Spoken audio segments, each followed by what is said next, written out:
दोस्तों, आजकल की जनरेशन डिजिटल दुनिया में इतना खो गई है कि उन्होंने घर के बाहर खेलने वाले खेलों को लगभग बंद कर दिया है।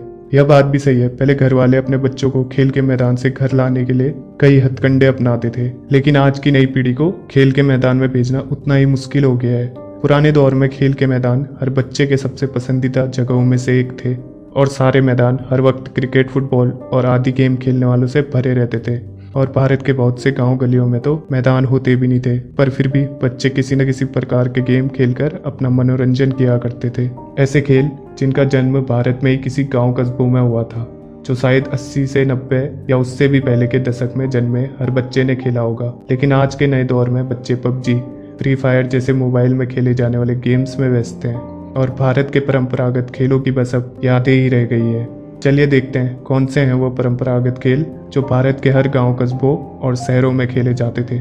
नंबर 1, कंचा, मार्बल्स। कंचा उस दौर का सबसे परंपरागत खेल हुआ करता था। उस वक्त भारत की हर गलियों में बच्चे कंचे खेलते हुए दिख जाते थे। बच्चों को दुनियादारी से कोई मतलब नहीं होता था, उनके लिए हर एक कंचा बहुत कीमती होता था। उस वक्त बच्चे अपने जीते हुए कंचों का कलेक्शन बनाकर डब्बों में जमा करते थे, लेकिन आज ये खेल पूरी तरह से खत्म हो गया है। नंबर 2, पिड्डू या 7 स्टोन्स। भारत के परंपरागत खेलों की श्रेणी में यह खेल सबसे ज्यादा थका देने वाला और रोमांचित करने वाला था।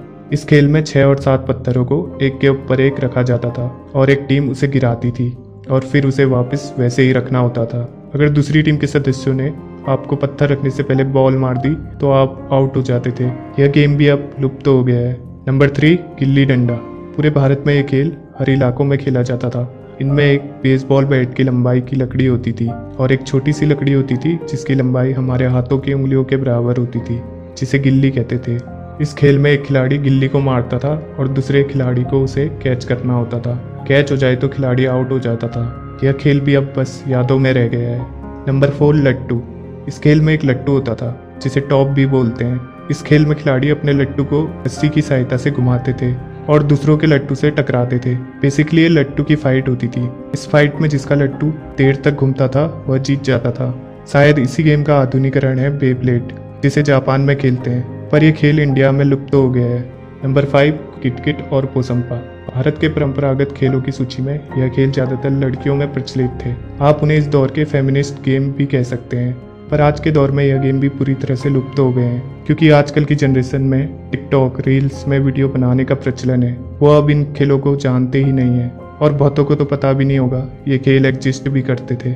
खैर, समय के साथ बहुत कुछ पीछे छूट जाता है, चाहे वो खेल ही क्यों ना हो। लोग समय के साथ दूसरी चीजों को अपना लेते हैं, उनके मनोरंजन का साधन भी बदल जाता है। यही प्रकृति का नियम है। पर हमारे कुछ परंपरागत खेल आज भी खेले जाते हैं, जैसे कबड्डी, खो खो, जो आज भी स्कूलों में खेले जाते हैं। और कबड्डी का तो बड़ा टूर्नामेंट आयोजित किया जाता है। और उसके अलावा लूडो, जिसका डिजिटलाइजेशन कर दिया है और ये मोबाइल में खेले जाने वाला बहुत लोकप्रिय खेल बन चुका है। सो दोस्तों, इस वीडियो के लिए बस इतना ही। अगर ये वीडियो आपको अच्छी लगी हो तो इसे लाइक और शेयर जरूर करें।